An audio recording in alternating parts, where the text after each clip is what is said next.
So, and we have an election coming up, and I think we need to talk to Kayla about this because she's an investigative journalist, and I want to hear about what she thinks about the candidates. You were out in the thick of things during what year, what period of years, from what year to what year? Okay, so is this in regards to Dyer? Well, let's just get the whole thing. Let's Tell me, you've been out working, when did you start? So I've been in the community doing, independent research as well as community journalism since 2015.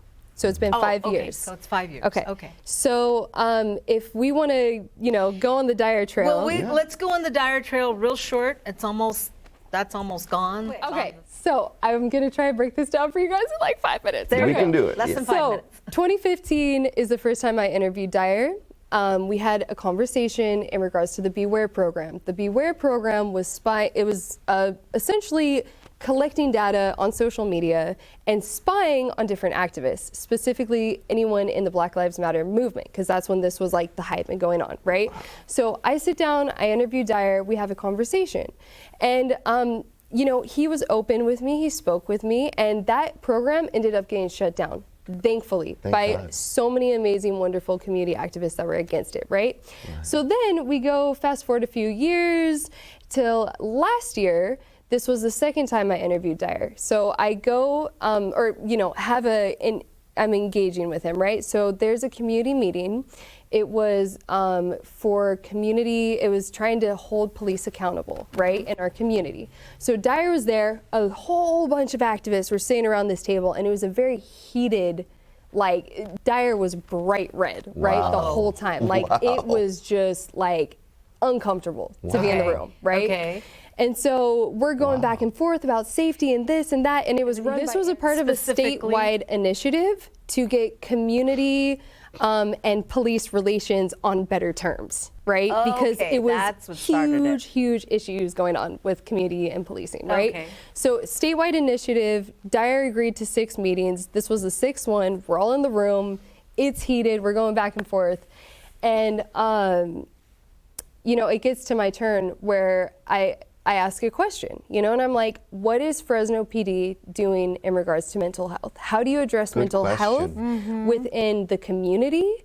Because up to 80% or maybe even 90% of their phone calls that they get daily are due to mental health crises, right? So it's like, how are you dealing with mental health in the community? And then how are you dealing with it within your own within the PD force itself? Good question. Because you guys are dealing with the most, right? I had a kind of relationship where I wasn't fully on the police side. I didn't know where to stand. Sure. But when I'm working with foster youth and I'm dealing with clients who are literally trying to kill themselves every half an hour, I'm not going to call their neighbors. I'm not going to call, their parents who don't want nothing to do with them. Oh my God. I'm calling the cops, right? And they're or an ambulance. I sit there and I'm looking at Dyer and I'm like, I want to thank you because one of your officers actually helped me catch a child predator who's trying to traffic one of my clients. Wow. Officer Omar. I have so much respect for him, and I was like, I want to thank you for that, right? Because there is somewhat of a level of need when it comes to our community and its safety and the people within it and who's responsible for that. Right? I'm sorry, I know we're running out of time here. Okay? Yeah. Go ahead. So I'm sitting there and I'm thanking him. He's like calming down a little bit. So I was like, look, let me ask you a question. I was like, you don't have to answer it. I'm going to ask it. I'm going to put it on the table. Have you yourself ever sought mental health resources? This is to Dyer. You asked Dyer this. Right. You asked him if he's ever sought. Yes, in your time That's on a good PD. idea because all those officers they're traumatized too. They see the worst of the worst. It's the worst. They see the worst of the worst. Yes. How do they process it? You can't just go home and take it off. It sticks on to you. Right, Kayla? Right. Yes. So then what did he say? So he told me that there was a time where a colleague of his committed suicide outside of his house. Oh my gosh. And this is a very controversial moment, but that's what it was ruled as, was a suicide outside his house. Some community activists say Dyer shot him, killed him himself. Are you serious? Some people say that. But what's on the books is that the man killed himself outside of his house, right? So Dyer said that he was highly traumatized from this event. Sure. And he opened up and he was honest, right? He was vulnerable in that moment, Yes. sharing with me Yes. that yes, he had indeed sought services. Good. And you know, it was something that he works on, he processed, Good. and the support for the officers, and they're working on in their community. So when it comes down to me seeing Dyer as CMAC When was this? for the GV Wire debate, it was like January, early January, right?